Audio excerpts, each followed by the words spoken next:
Hello students, welcome back to Vedyuk.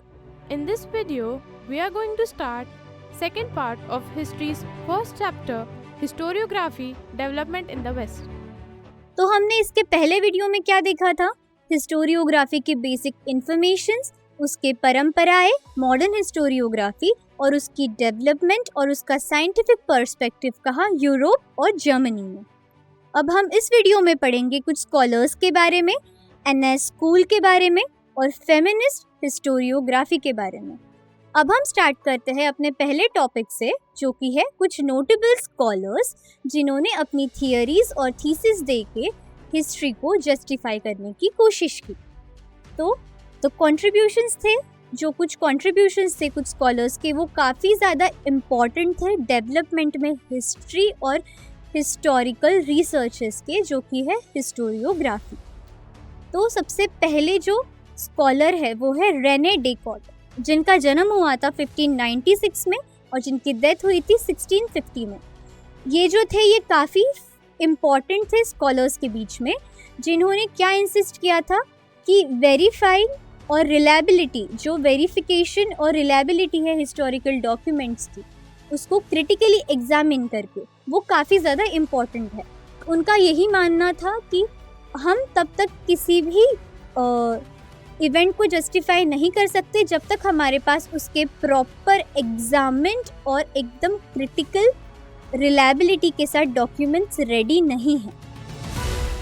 According to his books, he strongly believed that never to accept anything for true till all grounds of doubt are excluded। जब तक एक भी शक, हर आखिरी शक जब तक उस इवेंट के बारे में दूर ना हो, तब तक हम उस इवेंट का होना या ना होना जस्टिफाई नहीं कर सकते। ये किनका मानना था? रेने डेकार्ट का। फिर हम जाएंगे वोल्टायर की तरफ, जिनका जन्म हुआ था 1694 में और जिनकी डेथ हुई 1778 के दौरान। तो जो वोल्टायर थे उनका ओरिजिनल नेम था फ्रैंकिस मैरी ऑरिट, और उनका बिलीव क्या था?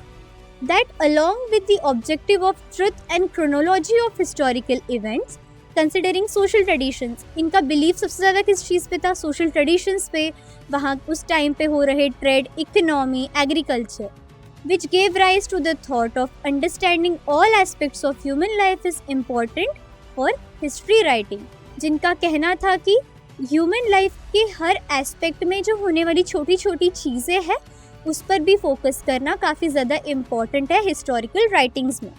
तो ये जो थे, इन्होंने सबसे ज़्यादा फोकस किया छोटी छोटी चीज़ों में, जिसने बर्थ दिया मॉडर्न हिस्टोरियोग्राफी को। तो he was therefore called as the founder of modern historiography. कौन थे फादर मॉडर्न हिस्टोरियोग्राफी के? वोल्टायर। फिर हम बढ़ेंगे अपने नेक्स्ट स्कॉलर की तरफ, जो है जॉर्ज विल्हेम फ्रेडरिच हीगल, जिनका जन्म हुआ था 1770 में और जिनकी डेथ 1831 के दौरान हुई। He was a German philosopher. वो क्या थे? एक जर्मन मैन थे, एक फिलोसोफर थे। He insisted that historical reality should be presented in logical manner. अब ये जो विलियम सर थे वो हर चीज़ में लॉजिक ढूंढते थे। उनका ऐसे था कि बस परंपराएं चली आ रही है, मान्यताएं मानी जा रही है, कहानियाँ कही जा रही है, इस बेसिस पे मैं उस चीज़ पे बिलीव नहीं करूँगा जब तक उस चीज़ का कोई लॉजिक नहीं निकलता है। ही believe that historical events proclaimed of progress. उनका यही कहना था कि जो हमारी हिस्टोरिकल इवेंट्स है वो एक प्रोग्रेस की तरफ इशारा करती है। He also believed that presentation of history is bound to change over time as new evidence would come forth। वो नहीं जानते थे कि कब कौन सा एविडेंस सामने आ जाएगा और उस मान्यता को खारिज कर देगा। Because of his philosophies, many scholars were convinced that historical methods were not lesser quality, but they differ from scientific methods। उनकी कुछ फेमस बुक्स का नाम है encyclopaedia of philosophical sciences and reason in history. इन्होंने काफ़ी ज़्यादा focus किया logics पे, और वोल्टायर जो थे वो क्या थे? वो छोटे छोटे ह्यूमन एस्पेक्ट्स पे फोकस करते थे। और रेने डेकार्ट का क्या कहना था कि जब तक उस चीज़ का कोई रिटन डॉक्यूमेंट या फिर कोई प्रूफ नहीं है, तब तक वो किसी भी ह्यूमन या फिर किसी भी पास्ट इवेंट को जस्टिफाई नहीं होने देंगे। फिर हम जाएंगे लियोपोल्ड वॉन रैंक पे। लियोपोल्ड वॉन रैंक का जन्म हुआ था 1795 और इनका जो डेथ पीरियड वो है दिखाया जा रहा है 1886 की तरफ। तो जो हिस्टोरियोग्राफी थी वो 19th सेंचुरी तक काफ़ी ज़्यादा इन्फ्लुएंस हो गई थी, काफ़ी ज़्यादा डेवलप हो गई थी by the thoughts of Leopold of Berlin university. ठीक है, he spoke about critical method of historical research. ये भी क्या थे, क्रिटिकल मेथड्स पे भरोसा करते थे, मतलब साइंटिफिक मेथड्स पे।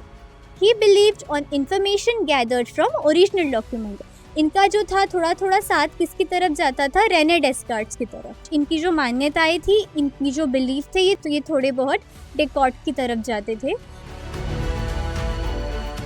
He totally criticized the imaginative narrative of history and focused on thoroughly examined historical events of his written। and उनकी जो कुछ famous writings है वो है The Theory and Practice of History and The Secret of World History।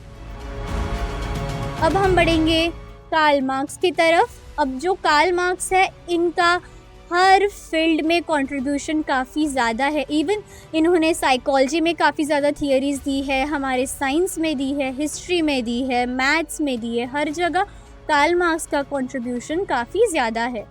तो Karl Marx ने अपनी अपनी न्यू आइडियोलॉजीज़ को सामने लाया, नई नई थीसिस को सामने लाया। तो कार्ल मार्क्स के हिसाब से हिस्ट्री क्या था?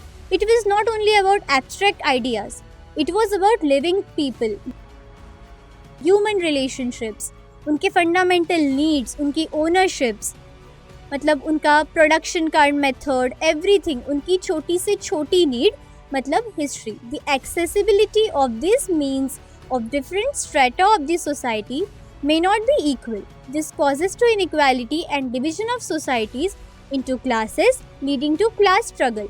इनका कहना था कि ये जो छोटी छोटी चीज़ें हैं जिनकी तरफ ध्यान नहीं दिया जा रहा था स्टार्टिंग से, उसी की वजह से क्या हुआ, उसी की वजह से किस चीज़ का डेवलपमेंट हुआ? Division of societies, inequality, division of classes, leading to class struggle. According to Marx, human history is the history of class struggle. इनका कहना था ह्यूमन हिस्ट्री क्या है? ह्यूमन हिस्ट्री है अलग अलग क्लासेस के स्ट्रगल के बारे में, अलग अलग कास्ट, क्रीड के लोगों के स्ट्रगल के बारे में। इनकी जो एक सबसे फेमस बुक है वो है दास कैपिटल। अब हम बढ़ेंगे एनल स्कूल की तरफ। At the onset of 20th century, new school of historiography arose in France, which gave new direction to historical writings, and it was recognized that history is not only about political events, kings, and leaderships, and according to politics, diplomacy, and wars, but also about the climate and local people, agriculture, trade, technology, means of communication, social divisions, and their collective psychology. Annal School के हिसाब से history सिर्फ past events, king की leadership, monarchy या फिर democracy, diplomacy, सिर्फ इन सब चीज़ों के बारे में नहीं थी। हिस्ट्री क्या थी? जो आम लोग हैं उनकी ज़िंदगी, एग्रीकल्चर, उनका ट्रेड फॉर्म, उनकी टेक्नोलॉजीज, उनकी धीरे धीरे growth, means of communication, social divisions etcetera. अब हम बढ़ेंगे अपने नेक्स्ट टॉपिक की तरफ, अपने लास्ट टॉपिक की तरफ, जो है फेमिनिस्ट हिस्टोरियोग्राफी। सबसे पहले तो what do you mean by feminism? Feminism मतलब नारीवाद। नारीवाद मतलब नारी के अधिकारों को समान रूपता देना। It means restructuring of history from perspective of women. Feminist historiography का एक सिंपल मीनिंग है कि हिस्ट्री को रीस्ट्रक्चर करना according to the perspective of women. The writing of Simone de Beauvoir. ये सिमोन डे बोवा कौन थी? She was a French philosopher जिन्होंने क्या इस्टेब्लिश किया? द बेसिक्स और फंडामेंटल्स ऑफ फेमिनिज्म, जिन्होंने फेमिनिज्म को आगे रखा, जिन्होंने विमेन के पर्सपेक्टिव से दुनिया को देखने का तरीका आगे रखा। The feminist historiography emphasized not only on inclusion of women in history. What do you mean by inclusion? Involvement or entry of women in history, but also rethinking of the male-dominated perspectives of history. जो Simone de बोवा थी, उन्होंने सबसे ज़्यादा focus किस चीज़ पे किया? जो पुरुष प्रधान परंपराएं पहले से चली आ रही थी, उनके सामने एक स्त्री के हिसाब से उनके अधिकारों का एक प्रोपोगेंडा सामने रखा। It drove depth of history in various aspects of women's life, such as their employment, उनके डेली के role in the fields of trade, union, institutions, उनकी पढ़ाई पर फोकस करना काफ़ी ज़्यादा ज़रूरी समझा उन्होंने, working for their cause, their family life etcetera. In historical writings after 1990, women were portrayed as an independent social class। ठीक है, सिमोन डे बोवा ने काफ़ी ज़्यादा रिसर्चेस की है फेमिनिज्म और फेमिनिस्ट हिस्टोरियोग्राफी के फील्ड में। अब हमारा जो फर्स्ट चैप्टर है उसमें लास्ट में एक स्कॉलर के बारे में दिया गया है थोड़ा एक्स्ट्रा इन्फॉर्मेशन, जो है मिशेल फोको, जिनका जन्म हुआ था 1926 में और डेथ हुई 1982 में। The French historian of 20th century Michel Foucault brought forth a new concept in historiography। इन्होंने क्या किया, एक नए हिस्टोरियोग्राफी के कंसेप्ट को जन्म दिया। He in his book, उनकी बुक का नाम क्या था, आर्कियोलॉजी ऑफ नॉलेज। उन्होंने उस बुक में आर्ग्यू किया कि जो करंट प्रैक्टिस हो रही है हिस्टोरिकल इवेंट्स को अरेंज करने की इन क्रोनोलॉजिकल ऑर्डर, वो बिल्कुल भी करेक्ट नहीं है। उनके अकॉर्डिंग उनका यही कहना था कि जो हिस्टोरिकल इवेंट्स को अरेंज करने का तरीका है, क्या किस ऑर्डर में अरेंज होता था, क्रोनोलॉजिकल ऑर्डर में, कि जो घटनाएं हो रही थी उसी क्रम में उनको पहले अरेंज किया जाता था, पर उनके हिसाब से वो जो तरीका था वो गलत था। He drew attention to the fact that archaeology does not try very hard to reach the ultimate historical truth, but attempts to explain various transitions in the past। He called his method archaeology of knowledge। तो overall यहाँ पे हम अपने chapter का and करते हैं। तो हमें पता चलता है कि स्कोप ऑफ हिस्टोरियोग्राफी जो थी वो काफ़ी कंटिन्यूसली बढ़ती जा रही थी ईच एंड एवरी फील्ड में, ईच एंड एवरी सब्जेक्ट में, और उसकी वजह से काफ़ी ज़्यादा डेवलपमेंट हो रही थी हिस्टोरिकल फील्ड में। तो इस वीडियो के एंड में भी मैंने कुछ आपको क्वेश्चंस दिए हैं एक असाइनमेंट के तौर पे, जो आपको सॉल्व करने हैं, जो आपको काफ़ी ज़्यादा हेल्प करेंगे इस पूरे के पूरे वीडियो को थोड़ा अच्छे से समझने में। अगर आपको वीडियो समझ नहीं आता है तो आप उसे फिर से देख सकते हैं। आप थोड़ा ट्राई करिए कि आप सॉल्व कर पाए।